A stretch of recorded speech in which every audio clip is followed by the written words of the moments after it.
Airport کا sliding ڈور جو ہی بند ہوا مجھے ایسا محسوس ہوا جیسے میں نے ہمیشہ کے لیے دبئی کی تیز رفتار زندگی سے چھٹکارا پا لیا ہو۔ اپنے شہر کی مانوس فضا میں سانس لیتے ہی مجھے ایسا محسوس ہوا تھا کہ جیسے میں اپنی جنت میں لوٹ آیا ہوں۔ ایئرپورٹ پر لوگوں کا ہجوم جمع تھا، لیکن میری آنکھیں مانوس چہروں کو تلاش کرنے کے لیے ادھر سے ادھر بھٹک رہی تھی۔ اس وقت میرے دل میں ایک عجیب قسم کی بے چینی ہو رہی تھی۔ اچانک مجھے دور سے ہی مانوس آواز سنائی دی تھی، اوئے ادھر! میرا چھوٹا بھائی اپنے دونوں ہاتھ ہوا میں لہراتا ہوا میری جانب بھاگتا ہوا آیا تھا۔ اس کے پیچھے میری بیوی، بچے، امی اور کچھ قریبی رشتہ دار بھی موجود تھے۔ ان کو اتنے سالوں بعد دیکھتے ہی میری آنکھوں میں سے آنسو نکلنے لگے تھے۔ میں نے بھاگ کر امی کو سینے سے لگا لیا تھا۔ انہوں نے بھی مجھے اتنے سالوں کے بعد دیکھتے ہی رونا شروع کر دیا تھا۔ ابھی میں نے امی کو سینے سے لگایا ہوا تھا، میری بیوی نے میرے کندھے پر مسکراتے ہوئے ہاتھ رکھا تھا اور اس نے میرا بچہ میرے حوالے کیا تھا۔ اس وقت میں خود کو ہواؤں میں اڑتا ہوا محسوس کر رہا تھا، لیکن میری بے چینی میں کمی نہ آئی۔ مجھے نہیں معلوم تھا کہ یہ بے چینی کس وجہ سے ہے۔ جب میں نے امی سے اپنی اکلوتی بہن کے بارے میں پوچھا تھا تو انہوں نے کہا تھا کہ اس کی طبیعت ٹھیک نہیں، اس لیے وہ نہیں آ سکی۔ جب میں گھر پر پہنچا تھا تو وہاں پر بھی لوگوں کا ہجوم جمع تھا جو مجھے ملنے کے لیے آئے ہوئے تھے، لیکن میری نگاہیں بار بار دروازے کی جانب اٹھ رہی تھی اور میں اپنی بہن کا شدت سے انتظار کر رہا تھا، لیکن وہ پھر بھی مجھ سے ملنے کے لیے نہ آئی۔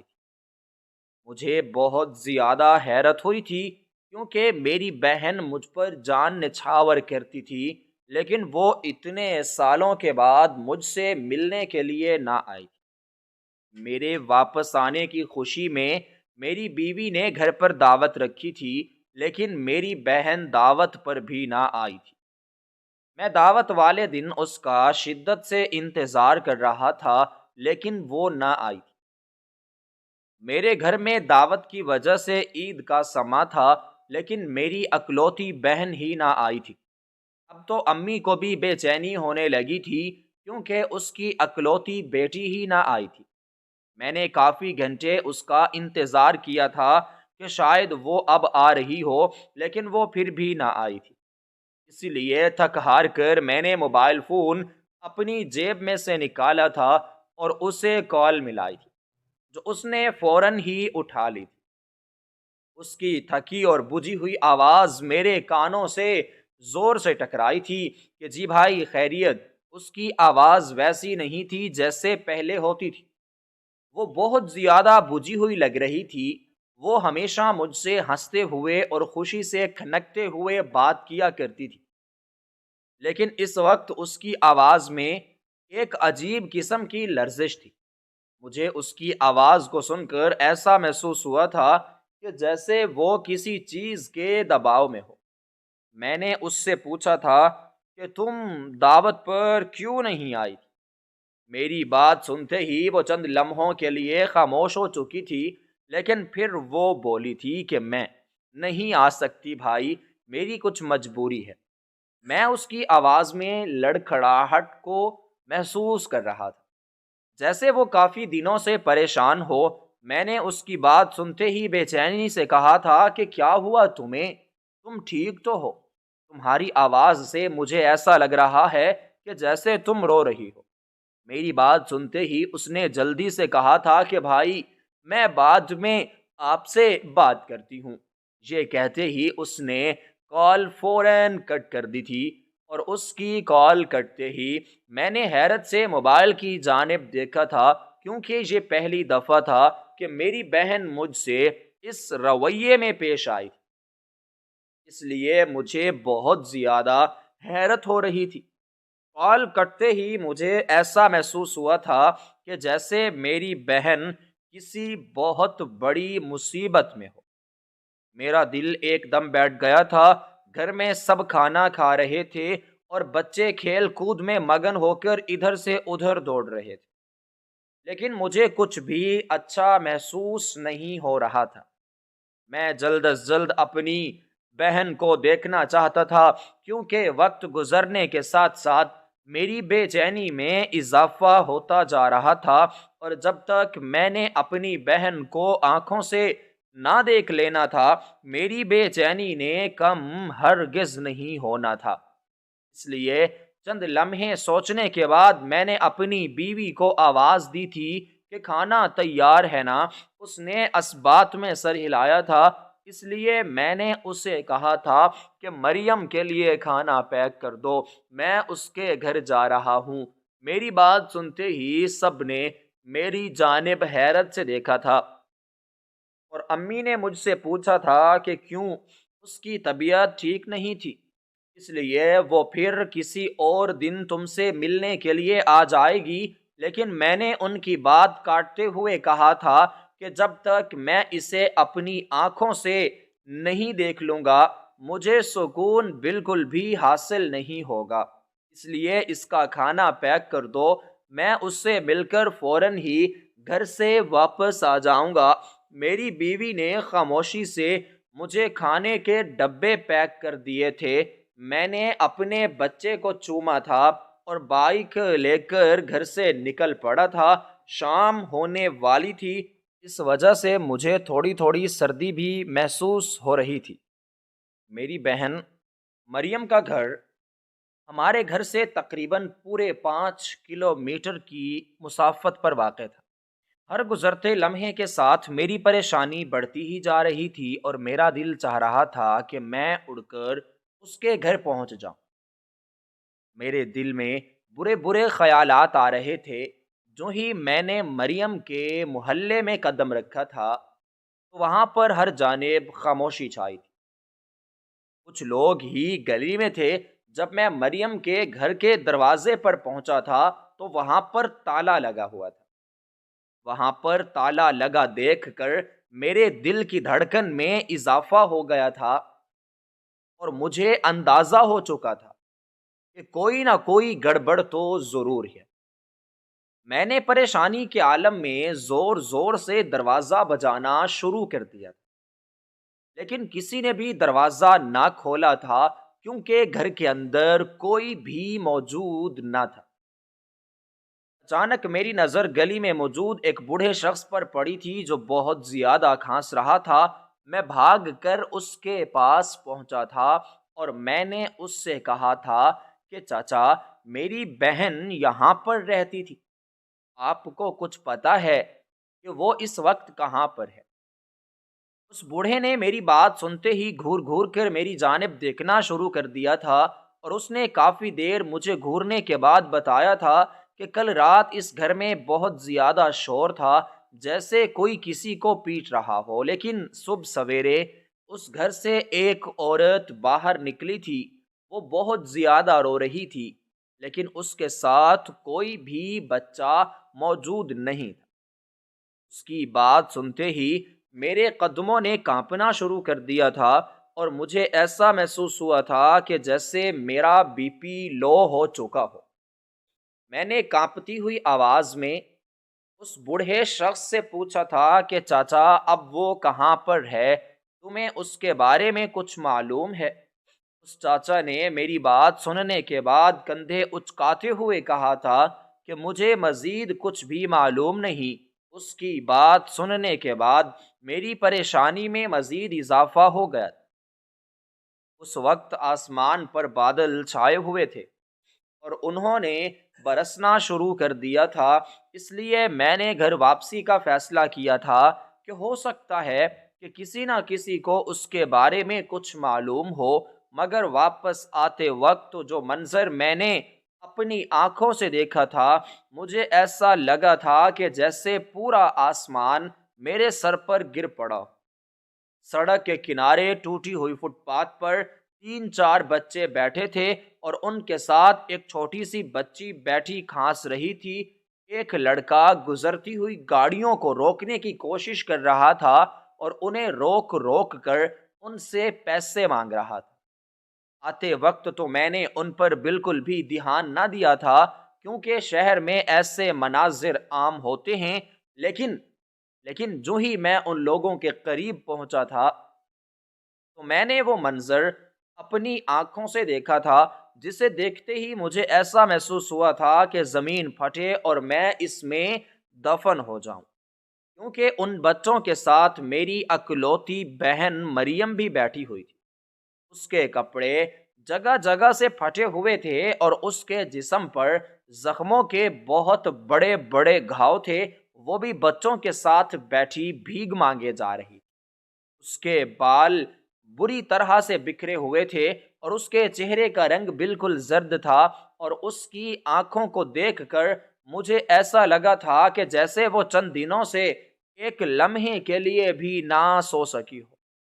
اس کی بکھری ہوئی اس حالت کو دیکھ کر میرا دل ڈوب اٹھا تھا۔ میرے لیے یقین کرنا مشکل ہو گیا تھا کہ میری وہی بہن ہے جو ہر وقت بن ٹھن کر مسکراتی رہتی تھی، اور اس کی ہنسی کی وجہ سے گھر میں ہر وقت رونق لگی رہتی تھی۔ میں نے بائک سڑک کے کنارے پر کھڑی کی تھی اور لڑکھڑاتے ہوئے قدموں سے اس کی جانب بڑھا تھا۔ میں نے روتی ہوئی آواز میں اس کے پاس پہنچ کر کہا تھا کہ کیا ہو گیا ہے تم اس حالت میں سڑک کے کنارے کیوں موجود ہو؟ وہ مجھے اتنے سارے سالوں کے بعد اپنے سامنے دیکھ کر چونک اٹھی تھی، اور ایک سیکنڈ کے لیے اس کی آنکھوں میں ایسا خوف آیا تھا کہ جیسے اس کی بہت بڑی چوری پکڑی گئی ہو۔ اس کے چہرے کا رنگ ایک لمحے کے لیے پھیکا پڑا تھا، لیکن پھر اس نے خود کو سنبھال لیا تھا۔ اس نے فوراً خود پر اور اپنے بچوں پر چادر لپیٹی تھی، اور اس نے روتے ہوئے مجھ سے کہا تھا کہ بھائی، تم یہاں پر کیوں آئے؟ میں اس کی بات سن کر بہت زیادہ حیران ہوا تھا، کیونکہ وہ مجھ سے پوچھ رہی تھی کہ میں اس سے ملاقات کرنے کے لیے کیوں آیا ہوں۔ اسے میرا آنا بالکل بھی اچھا نہ لگا تھا۔ میں نے خود پر قابو پاتے ہوئے کہا تھا کہ میں تم سے ملنے کے لیے تمہارے گھر پر گیا تھا، لیکن وہاں پر تالا لگا ہوا تھا۔ تمہارا گھر کیوں بند تھا؟ اور تم یہاں سڑک پر کیوں بیٹھی ہو؟ میرے پوچھتے ہی اس نے زور زور سے رونا شروع کر دیا تھا، اور اس نے مجھے گلے سے لگاتے ہوئے کہا تھا کہ بھائی، مجھے اس گھر میں نہیں رہنا، میری جان کو وہاں پر خطرہ ہے۔ اس کی بات سن کر میں تو دنگ رہ گیا، کیونکہ مجھے کچھ بھی سمجھ میں نہیں آ رہا تھا۔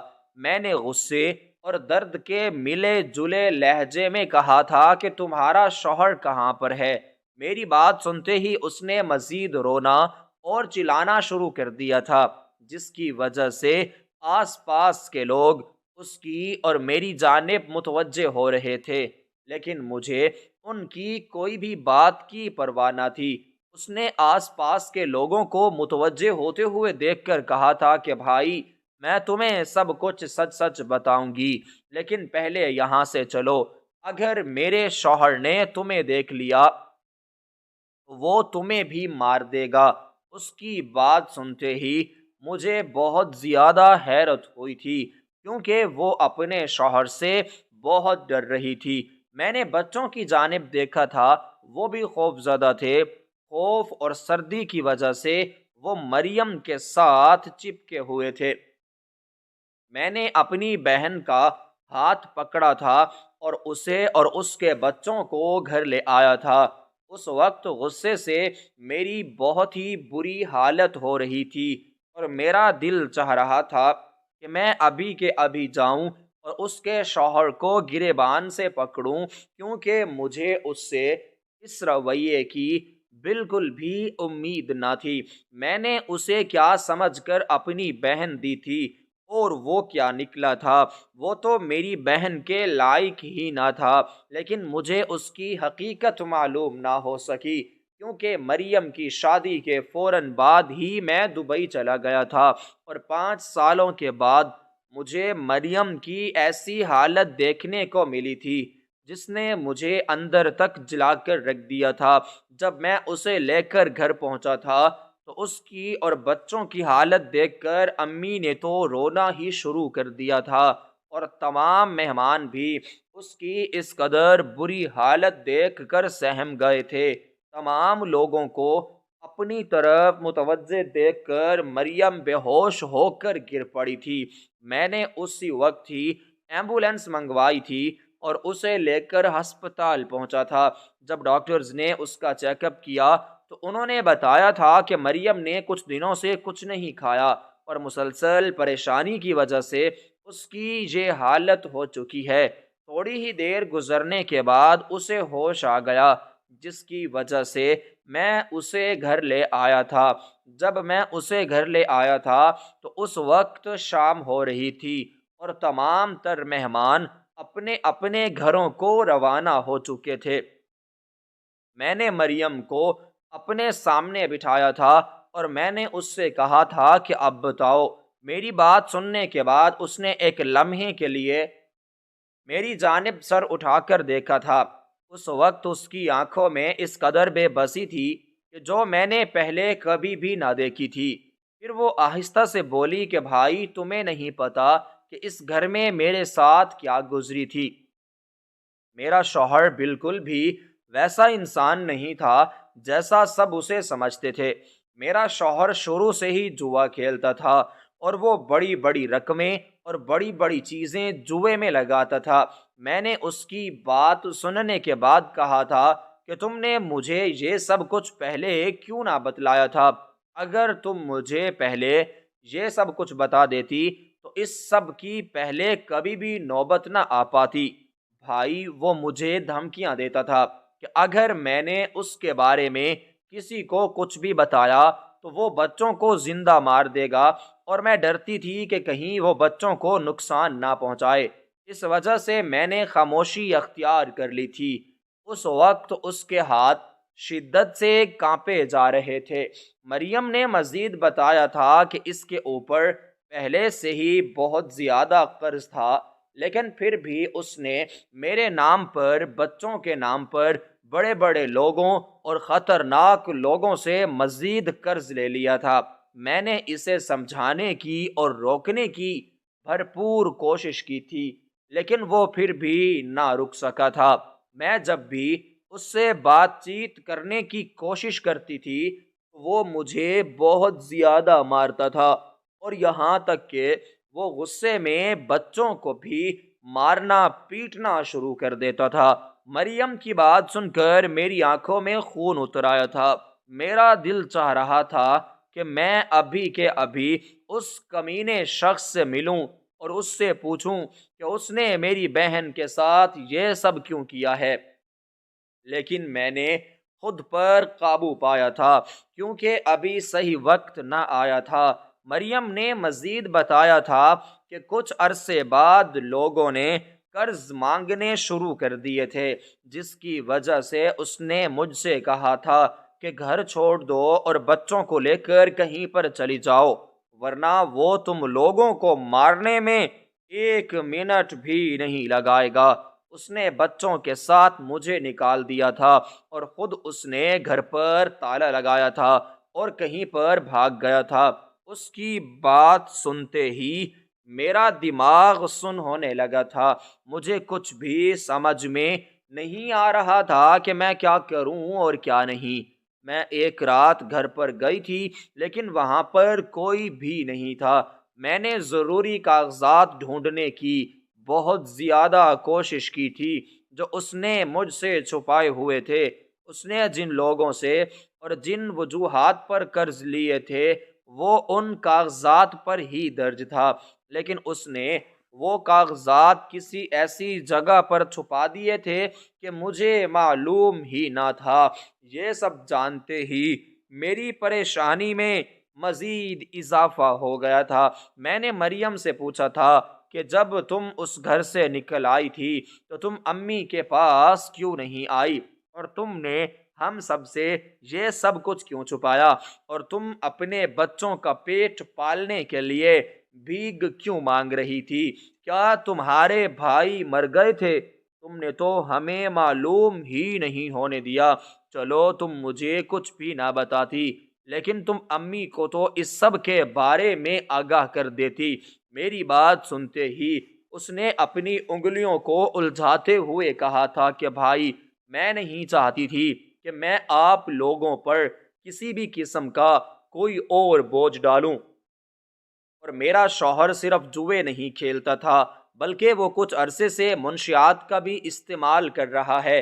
اس نے محلے میں سے بھی بہت سے لوگوں سے پیسے لیے تھے اور ان کو ڈبل کر کے واپس دے گا، لیکن وہ سب کچھ جوئے میں ہار گیا تھا، اور جس کی وجہ سے اس کے سر پر اس قدر قرض بڑھ چکا تھا کہ وہ گھر سے ہی ایک دن بھاگ نکلا تھا، اور اس نے جاتے وقت مجھے دھمکی دی تھی کہ اگر میں نے اس سب کے بارے میں کسی کو بتایا تو وہ مجھے ہی جان سے مار دے گا اور بچوں کو بیچ ڈالے گا۔ اس لیے میں بہت زیادہ ڈر چکی تھی۔ مجھے نہیں معلوم کہ اب وہ کہاں پر ہے اور کس نے اسے چھپایا ہوا ہے۔ میں تو صرف نیلی فائل لینا چاہتی تھی، لیکن وہ بھی مجھے نہ ملی تھی۔ پتہ نہیں اس کم بخت نے وہ فائل کہاں پر چھپا دی تھی۔ میں نے اس کی بات سنتے ہی اس کے سر پر ہاتھ رکھا تھا، اور میں نے اسے ایک تسلی دی تھی کہ تم اب بالکل بھی پریشان مت ہو، تمہارا بھائی آ چکا ہے اور وہ سب کچھ سنبھال لے گا۔ میری بات سنتے ہی اس نے سکھ کا سانس لیا تھا، لیکن میں جان چکا تھا کہ یہ معاملہ اتنا بھی آسان نہیں ہے جس قدر میں نے سمجھ لیا ہے۔ جب میری نظر اس کے بازوؤں پر پڑی تھی تو میں چونک کر رہ گیا تھا، کیونکہ وہاں پر بہت سے زخموں کے نشانات تھے، اور ان نشانات کو دیکھ کر مجھے ایسا لگا تھا کہ جیسے مریم کو رسیوں کے ساتھ بھی باندھا گیا ہو۔ میں نے بے اختیار جھک کر اس کا بازو پکڑا تھا اور میں نے اس سے پوچھا تھا کہ یہ کیسے ہوا۔ میری بات سنتے ہی اس نے دوبارہ رونا شروع کر دیا تھا۔ اس نے اپنی چادر کھینچ کر ان زخموں کو چھپانے کی کوشش کی تھی، اور اس نے مجھ سے نگاہیں چراتے ہوئے کہا تھا کہ کچھ بھی نہیں بھائی، وہ بس گر گئی تھی، اور اس وقت سے یہ نشانات موجود ہیں۔ میں نے اس کی آنکھوں میں دیکھا تھا، میں جان چکا تھا کہ وہ ایک دم جھوٹ بول رہی ہے، کیونکہ وہ میری بہن تھی اور مجھے اس کی رگ رگ سے واقفیت تھی۔ میں نے بے اختیار سخت لہجے میں اس سے پوچھا تھا کہ تم جھوٹ بول رہی ہو، اس لیے بہتر یہی ہے کہ تم مجھے سب کچھ سچ سچ بتاؤ، تاکہ کل کو اگر میں نے کسی اور سے یہ بات سنی تو مجھے شرمندگی محسوس نہ ہو۔ اس نے اپنے سر کو جھکاتے ہوئے کہا تھا کہ بھائی، کچھ باتیں آپ نہ پوچھیں تو بہتر ہوگا، میری وجہ سے آپ اور زیادہ مشکلات میں پڑ جائیں گے، اور میں بالکل بھی نہیں چاہتی کہ وہ لوگ آپ کو کسی بھی قسم کا کوئی نقصان پہنچائے۔ میں نے اس کی بات سنتے ہی اس کے بچوں کی جانب دیکھا تھا، وہ بھی روئی جا رہے تھے بھوک کی وجہ سے، اور ان کے بھی چہروں پر خوف صاف صاف دکھائی دے رہا تھا۔ ابھی میں ان بچوں کی جانب دیکھ ہی رہا تھا کہ اچانک سے بجلی چلی گئی تھی، اور بجلی کے جاتے ہی اس کے بچوں نے خوف کی وجہ سے چیخنا شروع کر دیا تھا۔ میں نے ان کو اس قدر چیختے چلاتے دیکھ کر جلد سے فلیش لائٹ آن کی تھی، جس کے بعد ان لوگوں نے سکون کا سانس لیا تھا۔ لیکن مریم نے میری جانب دیکھتے ہوئے کہا تھا کہ وہ اکثر بجلی کے چلے جانے کے بعد ہی گھر پر آتا تھا، تاکہ محلے والوں اور کسی کو بھی اس کے آنے کے بارے میں معلوم ہو پائے۔ وہ مجھے بہت زیادہ مارتا اور پیٹتا تھا، اور رسیوں کے ساتھ مار مار کر مجھے کہتا تھا کہ مجھے کہیں سے بھی اور کسی بھی حالت میں مزید پیسے لا دو، ورنہ میں تمہارے بچوں کو بھی بیچ ڈالوں گا۔ وہ تقریباً ہر رات آتا تھا اور مجھے مار مار کر پیسے لانے کو کہتا تھا، یہاں تک کہ اس نے میرے سونے کے زیورات بھی بیچ ڈالے تھے۔ جب میں نے ایک دن زیورات کو ڈھونڈنے کی کوشش کی تھی تو وہ نہیں پڑے تھے۔ جب میں نے اس سے زیورات کے بارے میں پوچھا تھا تو اس نے مجھے اس قدر مارا تھا کہ میری چیخوں کی آواز ہر جانب کو گھور رہی تھی، لیکن کوئی بھی میری مدد کرنے کے لیے آمادہ نہ ہو سکا تھا، کیونکہ میرا چیخنا چلانا تو اب روز کا معمول بن چکا تھا۔ اس وجہ سے محلے والے بھی ہم لوگوں سے مزید تنگ آ چکے تھے، اور کافی دفعہ محلے والوں نے ہمیں گھر چھوڑنے کی دھمکی دی تھی۔ مریم کی بات سنتے ہی میں تو بالکل دنگ رہ گیا تھا، کیونکہ وہ شخص تو میری سوچ سے بھی زیادہ گھٹیا آدمی نکلا تھا۔ اس نے تو اپنی بیوی اور بچوں کے بارے میں بھی کچھ نہیں سوچا تھا۔ میرا دل چاہ رہا تھا کہ میں ابھی کے ابھی پولیس اسٹیشن جاؤں اور جا کر رپورٹ لکھواؤں، لیکن مریم نے مجھے ایسا کرنے سے روک دیا تھا، کیونکہ وہ نہیں چاہتی تھی کہ اس کے شوہر کو کسی بھی قسم کا کوئی نقصان پہنچے۔ اس لیے وہ بہت زیادہ خوفزدہ ہو گئی تھی، اور پولیس کا نام سنتے ہی اس نے کانپنا شروع کر دیا تھا۔ اس لیے میں نے تحمل سے کام لیا تھا۔ میں نے اس کے سر پر ہاتھ رکھتے ہوئے تسلی دی، اور میں نے اسے سونے کے لیے کہا تھا تاکہ وہ کچھ دیر کے لیے سکون کی سانس لے، جس کے لیے وہ شادی کے بعد ترس کر رہ گئی تھی۔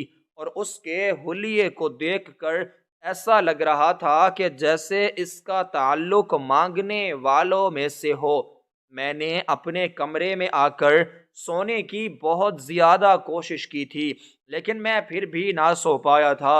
اگلی صبح اٹھتے ہی میں فوراً سے مریم کے کمرے میں اسے اور بچوں کو دیکھنے کے لیے گیا تھا۔ جب میں وہاں پر پہنچا تھا تو میرا بہنوئی وہاں پر پہلے سے ہی موجود تھا، اور میں نے اسے دیکھتے ہی اس کو گریبان سے پکڑا تھا اور میں نے اسے مارنا شروع کر دیا تھا۔ گھر کے سب لوگ آواز سن کر جمع ہو گئے تھے۔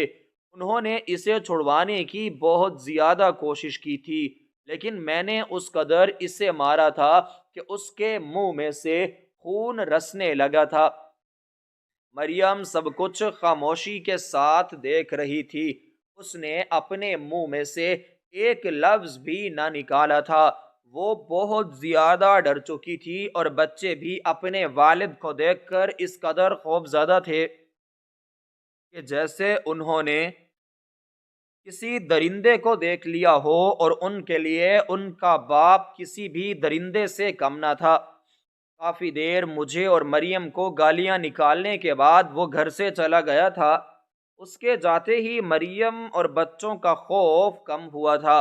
مریم کا بڑا بیٹا دوڑ کر میرے پاس آیا تھا، اور اس نے کانپتے ہوئے مجھ سے کہا تھا کہ ماموں، بابا ہمیں بھی بہت زیادہ مارتے تھے اور کہتے تھے مجھے کہیں سے بھی پیسے لا کر دو۔ اس کی بات سن کر میری آنکھوں میں سے مزید آنسو نکلنے لگے تھے، اور مجھے میری غلطی کا شدت سے احساس ہونے لگا تھا، کیونکہ اس شخص کا انتخاب میں نے مریم کے لیے کیا تھا، اور وہ شخص میرے دوست کا بھائی تھا۔ میرے دوست کی وفات چند سال پہلے ہی ہو چکی تھی، اور جب اس کے بھائی کا رشتہ مریم کے لیے آیا تھا تو میں نے بنا زیادہ جانچ پڑتال کیے ہاں کہہ دی تھی، لیکن مجھے کبھی بھی معلوم نہ ہو پایا تھا کہ میرا انتخاب اس قدر غلط نکلے گا۔ میں جب بھی مریم سے پوچھتا تھا کہ وہ کیسی ہے تو وہ بتاتی تھی کہ بھائی میں اپنے گھر بہت زیادہ خوش ہوں، اس نے ہی مجھ سے سب کچھ چھپایا تھا۔ اگر وہ مجھے پہلے اس سب کے بارے میں بتا دیتی تو میں کبھی بھی اس سب کی نوبت ہی نہ آنے دیتا، لیکن اس نے مجھے شک بھی نہ ہونے دیا تھا، یہاں تک کہ امی کو بھی اس بارے میں کچھ بھی معلوم نہ ہو پایا تھا۔ اور اب جب پانی سر سر سے ہو چکا تھا، مجھے معلوم ہوا تھا اور کچھ بھی سمجھ میں نہیں آ رہی تھی کہ میں کیا کروں اور کیا نہیں۔ میرا درد سوچ سوچ کر میرا سر پھٹنے لگا تھا۔ اس وجہ سے میں کمرے میں جا کر کچھ دیر کے لیے نیند کی گولی کھا کر سو گیا تھا۔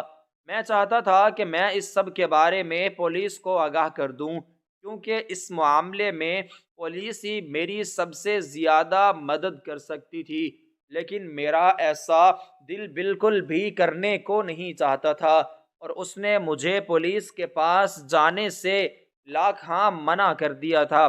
ابھی چند ہی دن گزرے تھے کہ ایک دن قیامت مجھ پر ٹوٹ پڑی تھی۔ جب صبح میں اٹھ کر مریم کو دیکھنے کے لیے اس کے کمرے میں گیا تو وہ وہاں پر موجود نہ تھی، اور نہ ہی اس کے بچے موجود تھے۔ میں اس کو نہ پا کر پاگل ہونے لگا تھا۔ میں نے پورے گھر میں مریم اور اس کے بچوں کو ڈھونڈنے کی کوشش کی تھی، لیکن وہ پھر بھی نہ ملے تھے۔ اچانک میری نظر مریم کے کمرے میں بیڈ کی سائڈ پر پڑی تھی۔ وہاں پر ایک چھوٹی سی پرچی موجود تھی جس پر کچھ لکھا ہوا تھا۔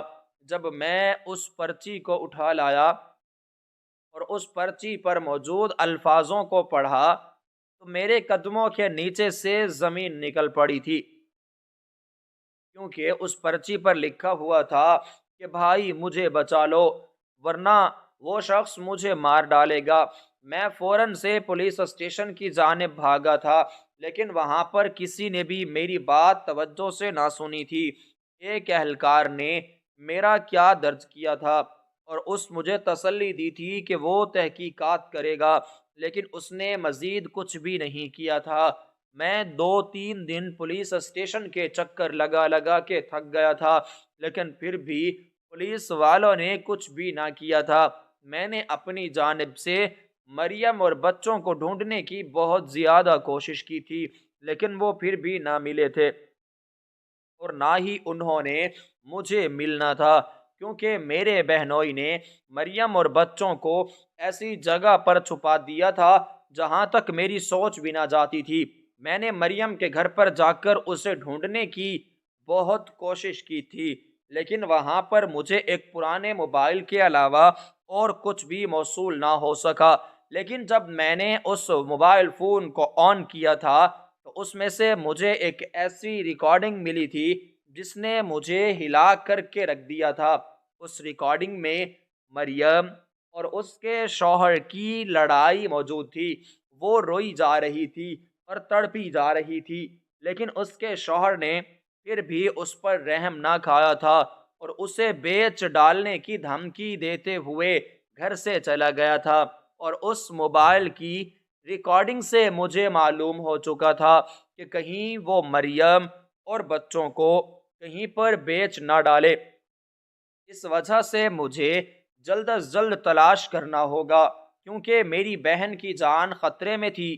میں نے رونا شروع کر دیا تھا اور اللہ تعالیٰ سے مدد مانگنی شروع کر دی تھی، کیونکہ اللہ تعالیٰ کے سوا کسی سے بھی مجھے کوئی بھی امید نہ تھی اور نہ ہی کوئی میری مدد کرنے کے لیے تیار تھا۔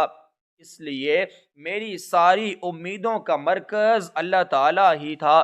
میں نے اپنے بہنوئی کے بارے میں چھان بین کرنا شروع کر دی تھی، اور مجھے جو کچھ معلوم ہوا تھا اس نے مجھے مزید ہلا کر رکھ دیا تھا، کیونکہ مجھے معلوم ہوا تھا کہ وہ نہ صرف جوئے اور منشیات بلکہ وہ بہت سے غیر قانونی کاموں میں بھی ملوث تھا۔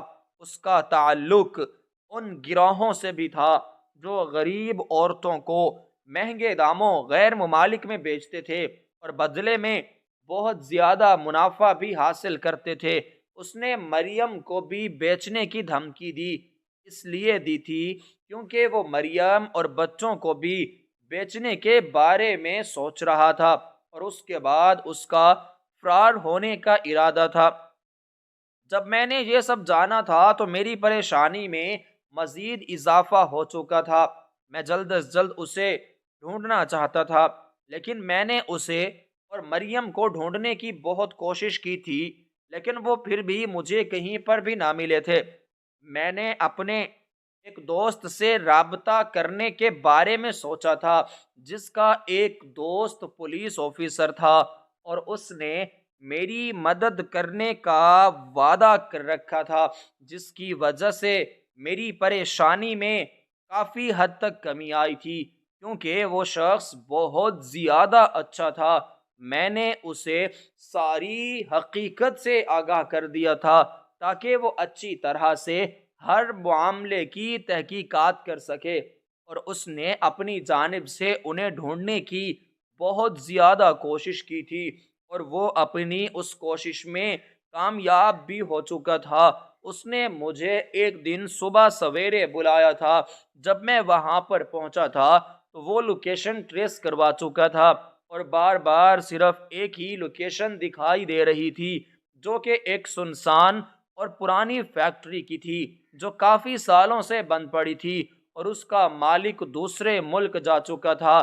میں نے اور اس دوست کے بھائی نے معاملے کی تحقیقات کرنے کے لیے رات کے اندھیرے میں ہی وہاں پر جانے کا فیصلہ کر لیا تھا، اور اگلی ہی رات جب ہم وہاں پر پہنچے تھے تو وہاں پر خاموشی کا راج تھا۔ وہاں پر بچوں کے بہت سے کھلونے جگہ جگہ پر بکھرے پڑے تھے۔ بچوں کے کھلونوں کو دیکھ کر میرے منہ میں سے آہ نکلی تھی، کیونکہ وہاں پر چھوٹے چھوٹے بچوں کو بھی لایا جاتا تھا۔ انہوں نے چھوٹے بچوں کو بھی نہیں چھوڑا تھا۔ ابھی ہم لوگ تھوڑا آگے کو سر کے ہی تھے کہ میری نظر ایک جوتی پر پڑی تھی جو مریم کی ہی تھی۔ اس فیکٹری میں ایک تہ خانہ بھی تھا۔ جب ہم وہاں پر پہنچے تھے تو وہاں پر عورتوں کے ساتھ ساتھ بچوں کی بھی بہت زیادہ لاشیں پڑی ہوئی تھیں، جنہیں دیکھ کر میری آنکھوں میں سے بے اختیار آنسو نکلے تھے۔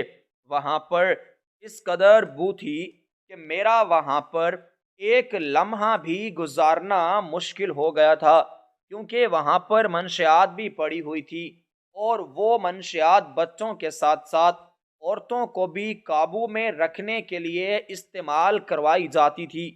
وہ پہلے پہل عورتوں اور بچوں کو قید کر کے منشیات کا عادی بناتے تھے، اور جب وہ عادی بن جاتے تھے وہ ان سے اس قدر منشیات استعمال کرواتے تھے کہ وہ دن رات منشیات کا بہت زیادہ استعمال کرتے تھے، اور ان کے سوچنے سمجھنے کی صلاحیت سلب ہو کر رہ جاتی تھی، جس کی وجہ سے انہیں وہاں پر عورتوں اور بچوں کو قید میں رکھنے میں بہت زیادہ آسانی ہوتی تھی۔ ان لوگوں کے بہت زیادہ ٹھکانے تھے، اور وہ فیکٹری کو چھوڑ کر کہیں پر چلے گئے تھے۔ ہمیں وہاں پر بہت سے اور بھی ثبوت ملے تھے جنہیں ہم نے اپنے پاس محفوظ کر لیا تھا، کیونکہ جو ہمارے آگے بہت زیادہ کام آنے والے تھے۔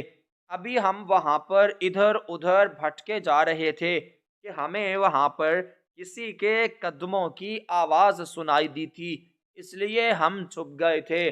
4 لوگ تھے جو تہخانے کی طرف آ رہے تھے، اور ان چاروں میں میرا بہنوئی بھی شامل تھا، جو بہت زیادہ خوش دکھائی دے رہا تھا، کیونکہ وہ جو کچھ حاصل کرنا چاہتا تھا وہ کر چکا تھا۔ اس وجہ سے اس کے شوہر سے ہی اس کی خوشی دکھائی دے رہی تھی۔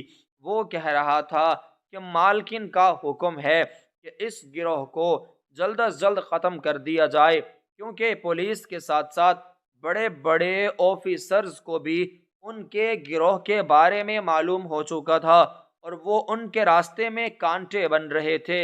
اس لیے مالکن نے کچھ عرصہ کام بند کرنے کا حکم دیا تھا، تاکہ ان کے بارے میں کسی کو کچھ بھی نہ مل سکے۔ میرا دل اس وقت چاہ رہا تھا کہ میں فوراً بھاگ کر جاؤں اور اپنے بہنوئی کو گریبان سے پکڑ لوں، لیکن پولیس آفیسر نے مجھے ایسا کرنے سے روک دیا تھا، کیونکہ وہ چاہتا تھا کہ ہم ان لوگوں کا پیچھا کریں اور ہمیں ان کے اصل ٹھکانے کے بارے میں معلوم ہو سکے۔ ان لوگوں نے تہخانے میں سے کچھ اٹھایا تھا، اور وہ اپنی اگلی منزل کی جانب کو چل پڑے تھے۔ ہم نے بھی چپکے سے ان کا پیچھا کرنا شروع کر دیا تھا۔ انہیں ہم پر کسی بھی قسم کا کوئی بھی شک نہ ہوا تھا، کیونکہ وہ 4 آدمی تھے، اس لیے وہ پیدل ہی جا رہے تھے، جس سے ہم نے اندازہ لگا لیا تھا کہ ان کا ٹھکانہ کہیں نزدیک ہی ہے۔ چونکہ رات کا وقت تھا، اس لیے اندھیرے کی وجہ سے وہ بھی بہت زیادہ بے فکر ہو رہے تھے۔ وہ لوگ ہنستے ہوئے آپس میں باتیں کر رہے تھے۔ اور ان کو ہنستے ہوئے دیکھ کر میرا دل کھول رہا تھا۔ مجھے بالکل سمجھ نہیں آ رہا تھا کہ اتنا غلط کرنے کے باوجود ان لوگوں کو کیسے سکون حاصل ہے۔ کافی دیر چلنے کے بعد وہ لوگ ایک اور ویران علاقے میں پہنچے تھے جہاں پر ریتلے مٹی کے ٹیلے تھے۔ ان کا رخ ایک بسیدہ عمارت کی جانب تھا جس کو چاروں طرف سے بڑے بڑے درختوں نے گھیر رکھا تھا۔ میں نے اس جگہ کو پہلی مرتبہ دیکھا تھا۔ وہ جگہ اس قدر خطرناک جگہ تھی کہ وہاں پر جانوروں کے بھی غرانے کی آوازیں آ رہی تھیں اور وہاں پر ایک عام شخص کا جانا ناممکن ہو گیا تھا۔ اس وجہ سے وہ لوگ بہت زیادہ بے فکر تھے۔ جب وہ لوگ اس عمارت میں داخل ہوئے تھے ہم بھی ان کے پیچھے داخل ہوئے تھے۔ ان لوگوں نے عمارت کے اندر داخل ہوتے ہی اپنے موبائل کی ٹارچ آن کر دی تھی۔ وہاں پر جگہ جگہ پر بچوں اور عورتوں کے کپڑے اور خون کے دھبے پڑے تھے۔ وہاں پر اس قدر بو تھی کہ ہمارا سانس لینا محال ہو گیا تھا، لیکن ہم واپس نہیں جانا چاہتے تھے۔ ہم لوگوں نے ان کا پیچھا کرنا نہ چھوڑا تھا۔ وہ چاروں آدمی ایک کمرے میں داخل ہوئے تھے اور پھر دروازہ بند ہو گیا تھا، جس کی وجہ سے ہم نے مجبوراً واپسی کی جانب قدم بڑھائے تھے۔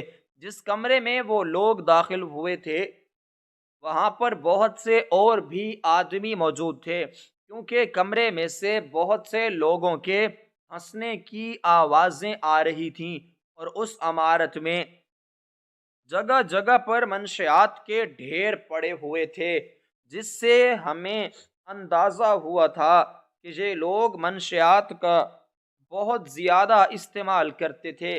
میں نے وہاں پر اپنی بہن اور اس کے بچوں کو تلاش کرنے کی کوشش کی تھی، لیکن وہاں پر نہ ہی ایک عورت تھی اور نہ ہی ایک بچہ۔ انہوں نے عورتوں اور بچوں کو کہیں اور چھپا دیا تھا، اس لیے ہم نے صبح بھاری نفری کے ساتھ حملہ کرنے کا سوچا تھا۔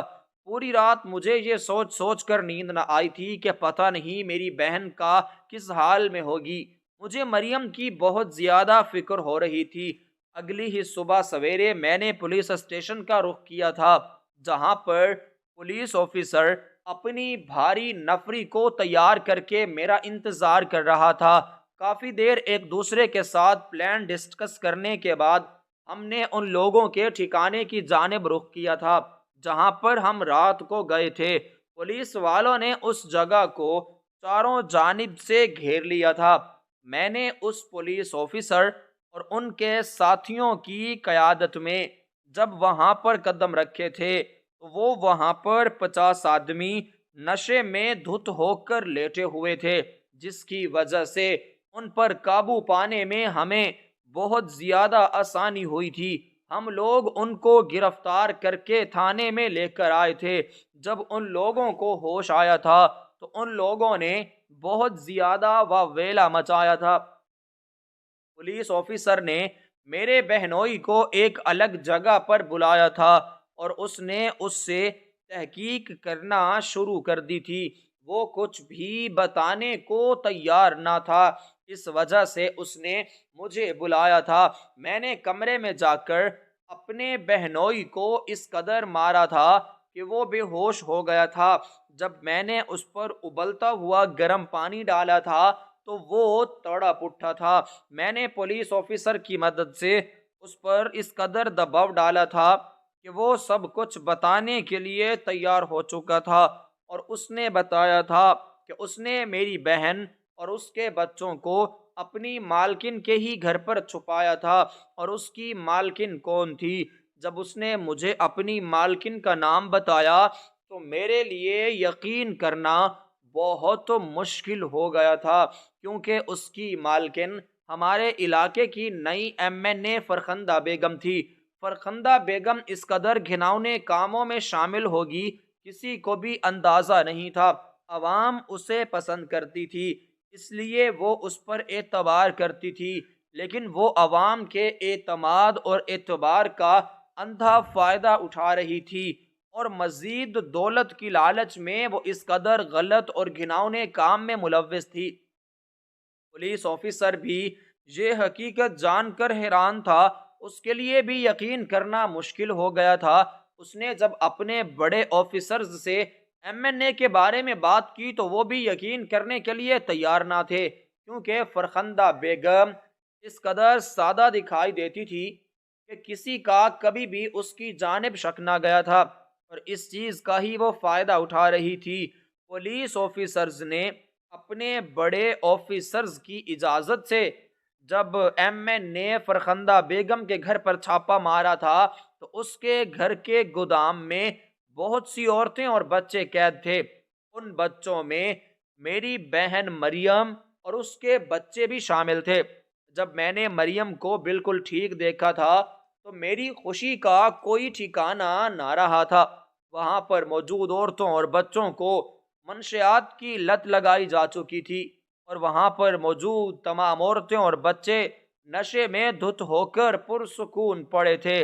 انہیں 24 گھنٹے میں صرف ایک مرتبہ کھانا دیا جاتا تھا، اور باقی دن کا حصہ وہ نشے میں دھت ہو کر گزارتے تھے۔ پولیس والوں نے ایم این اے کو گرفتار کر لیا تھا، اور اس کے تمام ساتھی جو اس کے ساتھ اس کے گھر پر موجود تھے انہیں بھی پولیس والوں نے گرفتار کر لیا تھا۔ میں اپنی بہن اور بچوں کو گھر لے آیا تھا، اور میں نے ان کا بہت ہی اچھی جگہ سے علاج کروایا تھا، جس کی وجہ سے وہ چند ہی دنوں کے اندر ہی اندر بالکل ٹھیک ہو چکے تھے، اور انہیں ٹھیک دیکھ کر میری خوشی کا کوئی بھی ٹھکانہ نہ رہا تھا۔ ایم این اے کے تمام گھناؤنے کام عدالت میں ثابت ہو چکے تھے، جس کی وجہ سے عدالت نے اسے ایم این اے کے عہدے سے ہٹا دیا تھا۔